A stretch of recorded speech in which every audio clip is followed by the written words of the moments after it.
జరుగుతున్న పరిణామాలను అందరూ గమనిస్తున్నారు. ఇలా కార్యకర్తలు ముఖ్యంగా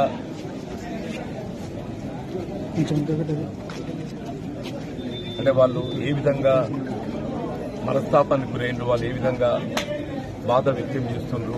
కార్యకర్తలు ఏదైతుందో ఈ రెండు ఎన్నికల్లో కూడా ఆశించిన ఫలితం పొందలేని పరిస్థితులు కొంత అదంతా బాధతో ఉన్నటువంటి పరిస్థితులు. ఇవాళ మరి ఇక్కడ ఇంతకాలం ఏదైతుందో ఎవరితోనైతే పోరాటం చేసినామో మరి ఆ శాసనసభ్యులను ఏదైతుందో ఏకపక్షంగా పార్టీలు చేర్చుకోవడం పట్ల కార్యకర్తలందరూ కూడా వారి యొక్క బాధ వాస్తవంగా పార్టీ బలోపేతం అనేది ప్రధానమని చెప్పారు. అటువంటి పార్టీ బలోపేతం కొరకు అగ్రనిశలు కృషి చేసి 4 దశాబ్దాల ఈ ప్రాంతం పార్టీ పటిష్టానికి పనిచేస్తుంది, ప్రజలకు అందుబాటులో ఉండి సమస్యల పరిష్కారానికి తోడ్పడుతున్న పరిస్థితులలో ఇవాళ సరే శాసనసభ్యుల సంఖ్యాబలం అనే భావనే కావచ్చు, ఆలోచన ఏదైనా కానీ ఏదైతుందో ఏకపక్షంగా నిర్ణయం తీసుకోవడంతో కార్యకర్తలు తట్టుకోలేకపోతున్నారు.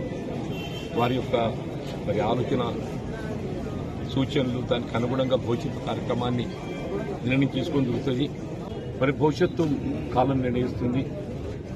భవిష్యత్తు నిర్ణయం ఏదైతుందో కాలం నిర్ణయిస్తుంది, దానికి అనుగుణంగా ముందు పడుతుంది. అంటే ఇప్పుడు మంత్రి శ్రీధర్బాబు తోటి మీరు మాట్లాడారు కదా, మీరు అంటే ఆయన మీరు సమ్మతించారా?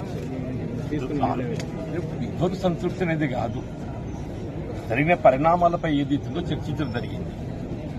జరిగిన పరిణామాలపై చర్చించడం జరిగింది. కానీ శాసనసభ్యులు అనేది సంఖ్యాపరంగా మరి ప్రభుత్వానికి అండగా ఉండాలనే భావనతోని మరి ఇతర పార్టీలకు చెందినటువంటి యొక్క శాసనసభ్యులు పార్టీలు చేసుకోవాలని చెప్పని తలంచవచ్చు.